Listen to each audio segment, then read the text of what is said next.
Hi guys, welcome back to the Lee Valley and Engage. I'm Stu and this is the September update. And as you can see, it's really coming along now. So we're mainly going to be focusing on this area with the engine shed, and we'll show you how we're doing that. And we're also going to be showing another bit on the canal board as well. So let's get on with it.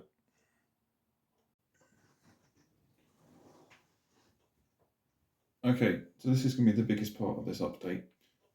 Is going to be laying this area. So this is going to be the engine shed.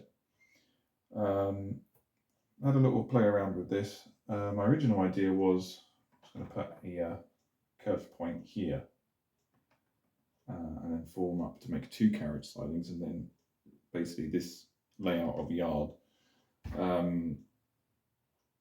was going to be the rest of it. But I was having to think about it, and really I don't actually need two carriage sidings. Plus also I am running out of track. These are my last two pieces of flexi track. Unfortunately, budget isn't really wanting to go very far. So I think I'm going to have to reduce it down to one track and hope for the best. But we've got a few other little bits and pieces we're going to have to add in. We've got some ash pits we're going to have to add in. So here's two of them here that I've sort of mocked up already. I've got some rail I can use to cut them out. Cut out to fit in those, because unfortunately the lengths that Pico provide for these these are actually inspection pits, but the lengths they supply is only long enough for roughly 3 of these sections, and 4 is about right. So if I look, see here's a standard 4 tank, and it better show you another way actually, but it basically it's slightly longer than a standard 4 tank, so that's pretty good, which is roughly what we want. The engine shed itself, this is a Metcalf kit. I have tried to build one of the, I haven't tried to build one of these before. I'm trying to find some plastic kits. I don't really like card kits, to be perfectly honest. Not that there's anything wrong with these kits, and not with anything wrong with anyone who likes using them. I just personally don't like them. I prefer using plastic kits. But I couldn't find any that were roughly the right size. So what I've done is I bought this one. It's also fairly cheap as well because, again, budget issues. So this is going to be here. I had to do the marks on the paper, marks there. This is literally, it's not finished, obviously, there's no roof. But I just put it in just so I can get the right size and stuff, but we can work out how far we need to be away from the curves coming round.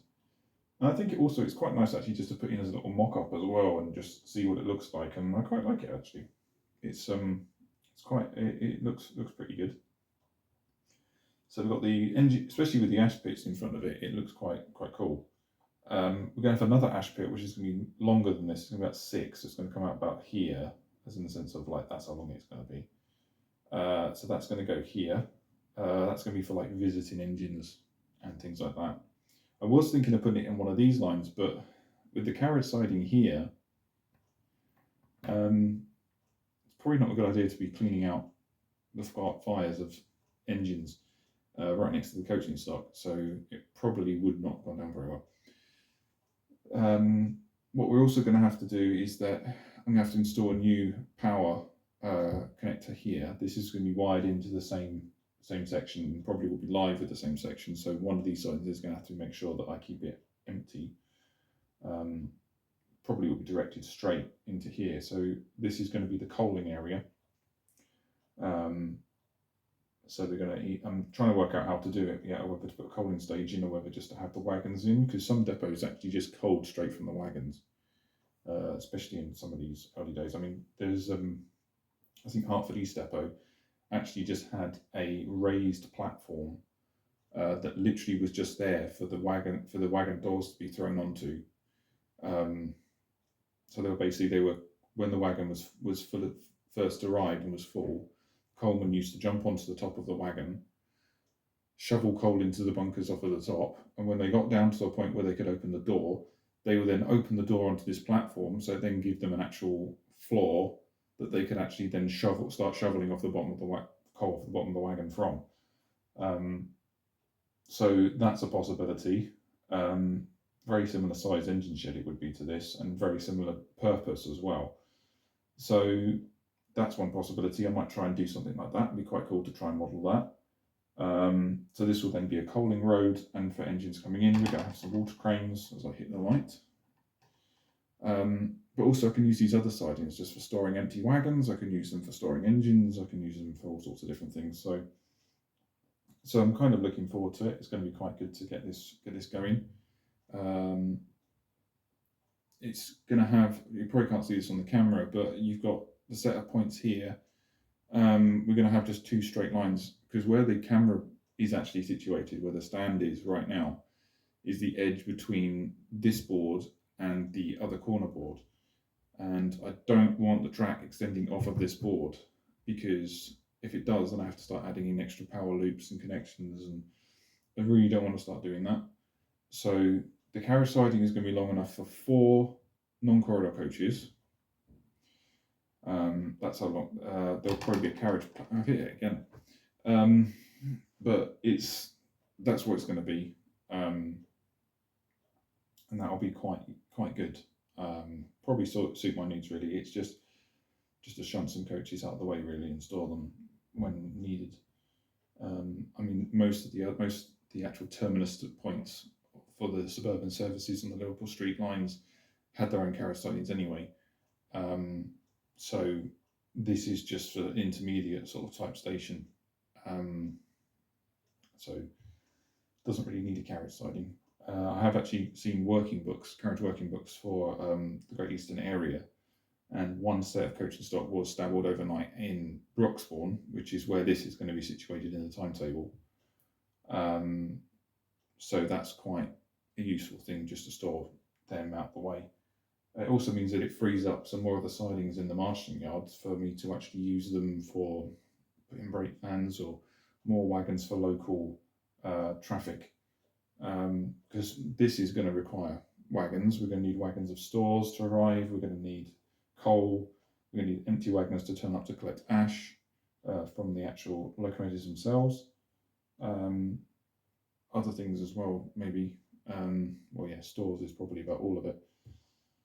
So yeah, so that's what we're going to try and do with this. So really, it's just a case of starting to lay all of this track. So we're going to start with the finishing off this curve.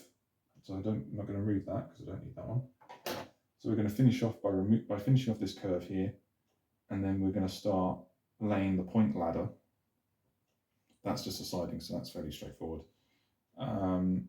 So that will probably be, I'll probably lay the carriage siding first using some of the flexi track, and then we'll start working along. I don't know how far we'll get, because I'm going to run out of track at some point. I already know that I'm going to run out of track, and the ash pits, I need to do a little bit of work on them before I actually install them, and I've got to work out how to install them. So we might get as far in this video as the ash pits being installed. Not sure. The engine is definitely not going to be finished, but we'll have some sort of engine shed depot type thing by the end of this video, I'm sure. I hope, really. So yeah, and then we'll show you also some other things that are going on actually on the other side of the layout too, as well. So let's get cracking then, shall we?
Okay, so as you can see, I've managed to get most of the track down here.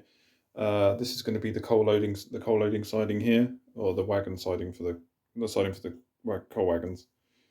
I've left these 3 roads here, so this is going to be the main ash pit road, and also these are going to be the 2 engine shed roads themselves. I haven't added these in because I need to put the ash pits in, which I think is probably going to be a separate video just by themselves, just to give you an overview of what they are and how to install them. So that's one thing I'm going to be doing.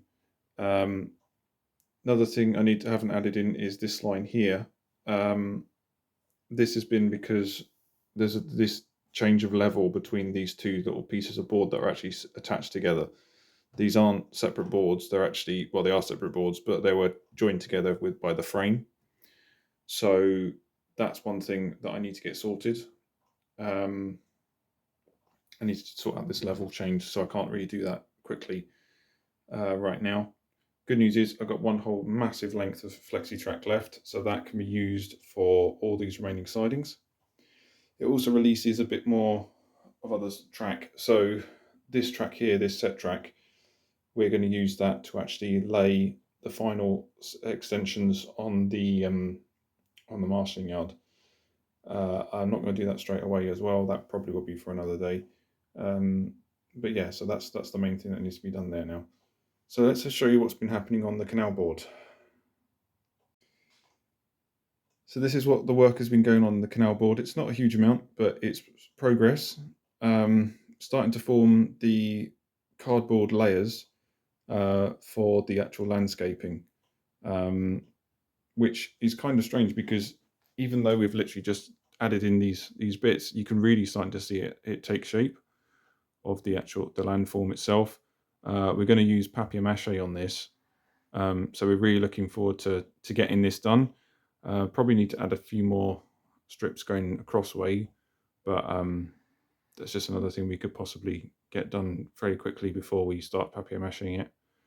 So yeah, so that's looking pretty good.